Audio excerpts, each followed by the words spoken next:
안녕하십니까. OBS 뉴스 오늘입니다. 청와대를 떠나는 노영민 비서실장 후임으로 유영민 전 과기부 장관이 임명됐습니다. 신임 유영민 실장, 4차 산업혁명 전문가로 알려져 있죠. 아울러 새 민정수석에는 검찰 출신이 기용됐고 김상조 정책실장은 유임됐습니다. 대통령 퇴임 후까지 대비하는 3기 청와대 개편, 자세한 내용 짚어보겠습니다.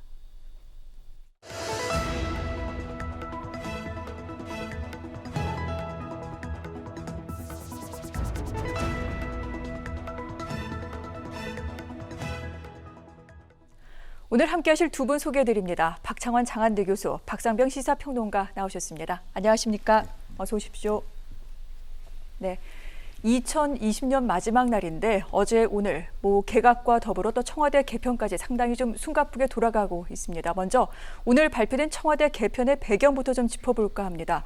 노영민 비서실장, 김상조 정책실장, 김종호 민정수석이 얼마 전 사의를 표명을 했습니다. 국정 운영 부담 덜고 국정 일신의 계기로 삼아주기를 바라는 의미다, 이렇게 얘기를 했는데, 그런데 노영민 실장 사실 아시겠지만 지난 8월에 부동산 문제 등으로 이미 사의를 표명한 바 있습니다만 문재인 대통령이 재신임을 하기도 했습니다.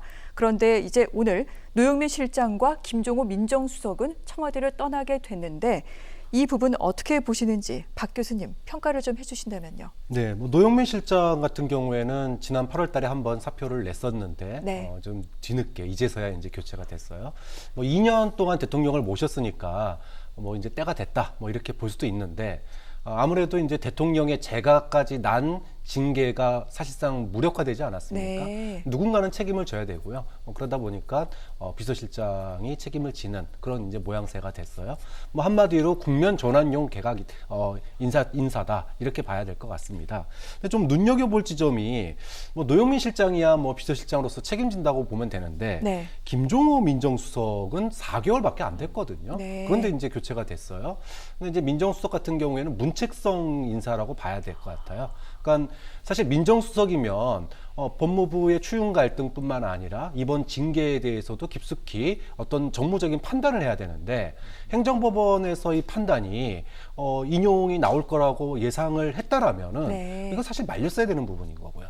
만약에 판단하지 못했다라면은 감각이 이제 떨어진 거죠. 그렇게 본다면 아무래도 이제 법조계 검찰 출신이 아닌 감사원 출신이다 보니까 어떤 검찰의 논리라든지 법조의 논리 이런 부분들에 대해서 좀 판단이 무딘 거 아니었느냐, 그렇게 본다면 4개월밖에 안 됐지만 네. 대통령의 재가가 뒤집어진 이런 그 행정법원의 판결, 여기에 따른 징계성 문책성 인사다, 이렇게 봐야 될 것 같습니다. 알겠습니다.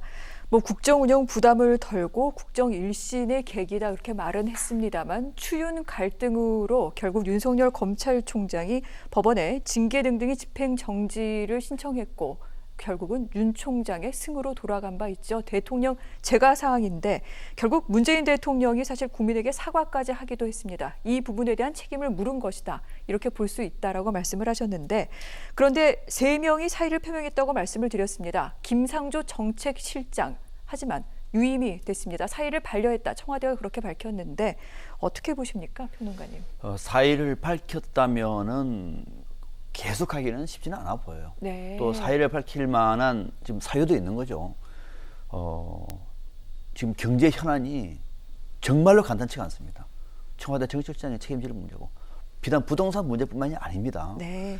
문재인 대통령이 그렇게 얘기했던 민생 경제, 민생 현안과 관련해서 하나 좀 건진 게 없고 그 와중에 검찰 개혁을 놓고 계속 논란을 벌이는 와중에 우리 국민의 삶은 거의 나락으로 좀 떨어져 있습니다.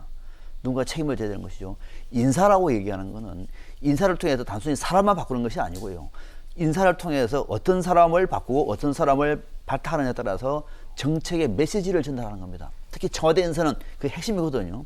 이런 사람을 대통령이 뽑았다. 왜? 그 사람을 보면 아는 겁니다. 네. 그 사람이 많은 말을 해서 알 수 있는 게 아니고요. 그 사람을 보면 알 수 있는데 이번에 이제 상당 부분 연말에 인사를 한다는 건 사람을 바꾼다는 얘기는 다시 말하면 뭔가 국정에 쇄신이 필요하다는 얘기고 일신이 필요하다고 판단하고 있는 거죠. 실제로 그렇습니다.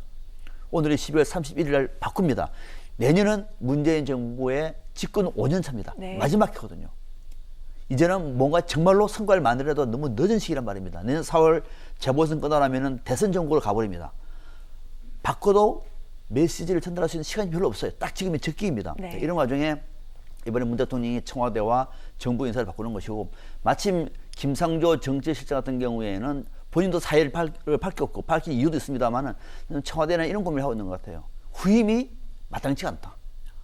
후임이 마땅치 않은 거죠. 정치실장은 굉장히 중요한 자리입니다. 정치실장은 마땅치 않은 것이고, 검증 과정 속에서 문제가 생길 수도 있는 거고, 또 하나는 거기에다가 지금 국토교통부를 비롯해 가지고 앞으로 경제부총리까지도 어쩌면은 경제팀도 상당히 바뀔 가능성이 남아 있는 거거든요. 네.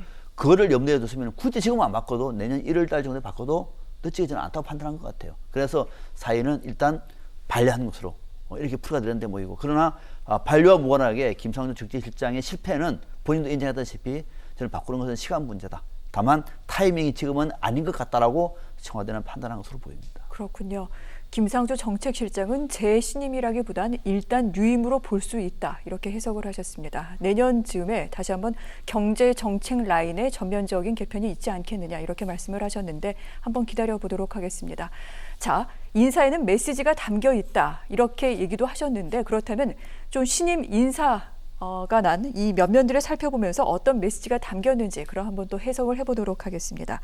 새로운 대통령 비서실장에는 유영민 전 과기부 장관이 임명됐습니다. 부산 출신으로 LG 부사장과 포스코 경영연구원 선임 연구위원을 지냈습니다. 아울러 눈에 띄는 대목이죠.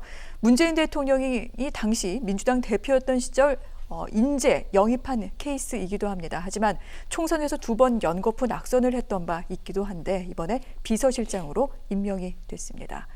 이어서 신임 민정수석도 살펴보도록 하겠습니다. 신현수 전 국가정보원 기조실장, 서울 출신, 대검 마약과장과 청와대 사정비서관, 참여정부 시절 문재인 비서실장과 손발을 맞췄던 바 있습니다. 이번 정부 들어서는 국정원 기조실장을 역임했습니다.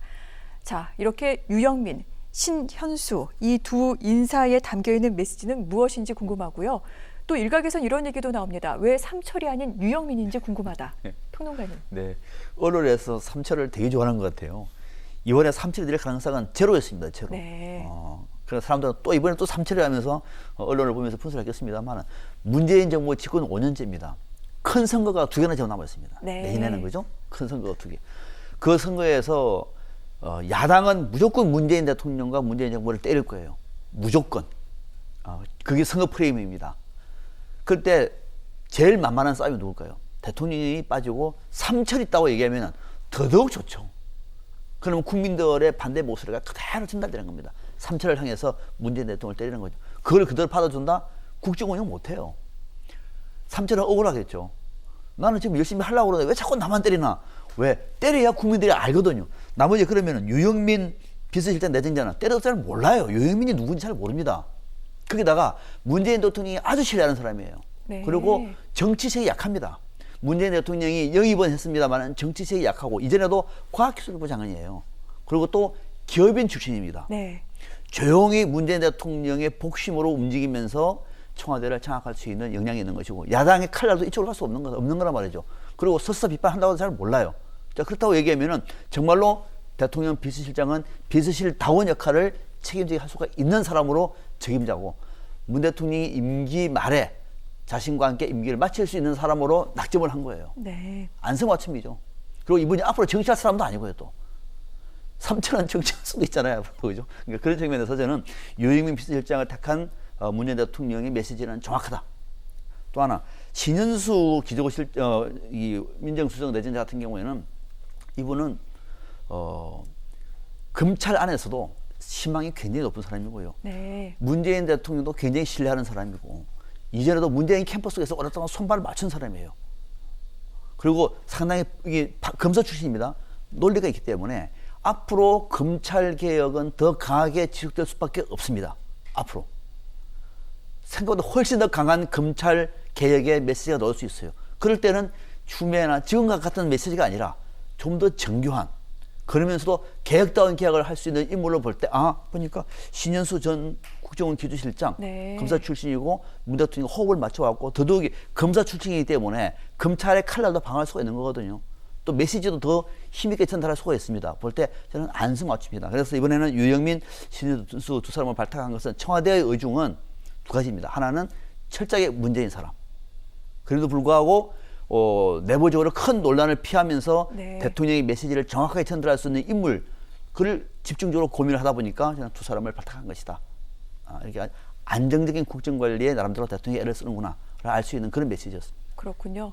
안정과 더불어서 지금까지 어떤 추진 방향에 있어서 계속해서 또 여기에 매진해 나가겠다라는 그런 메시지까지 읽을 수 있다. 이렇게 해석을 해주셨는데 이 부분은 교수님께 좀 여쭤보도록 하겠습니다. 어제 박범계 신임 법무장관 내정도 그렇고요. 오늘 인사도 그렇고요.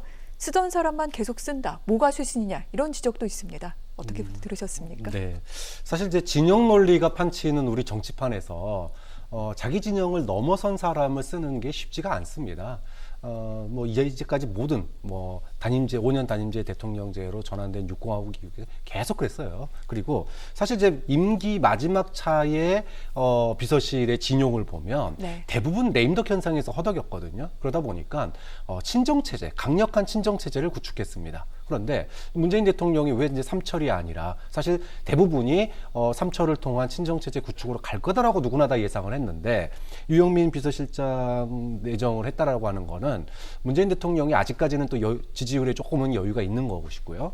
그리고 무엇보다도 좀 더 뭐 물론 신뢰를 하니까 당연히 뭐 내 사람 쓰는 건 너무 당연한 얘기고 뭐 나 비판하는 사람 자기 측근에 두는 건 쉽지 않은 거거든요. 그렇기 때문에 이건 당연한데 유영민 실장을 통해서 이제 내년에 이제 그러니까 백신이 이제 내년쯤이면은 보급되지 않습니까? 네. 그러면서 포스트 코로나에 대한 어떤 그 사전 선제적인 그런 그 나라에 대한 기조가 돼야 되는데, 근데 그 속에서 문재인 대통령이 임기 말까지 미래 사회에 대한 일머리 이걸 놓치지 않겠다 이런 어떤 그 의지다 그렇게 네. 본다면 이거는 뭐 사실 대부분의 그 전임자들이 레임덕 국면에서 했던 인사하고는 좀 다르지 않느냐. 그리고 조금 더 포용적인 리더십이 될 수도 있고 일 중심의 청와대가 일을 챙겨가는 뭐 네. 그런 어떤 인사가 될 수도 있기 때문에 이제까지 그 예상했던 청와대 비서진 개편과는 좀 많이 다르고요. 또 다른 이제까지 지지율이 하락해서 레임덕에 빠졌던 대통령들과도 또 네. 다른 인사이기 때문에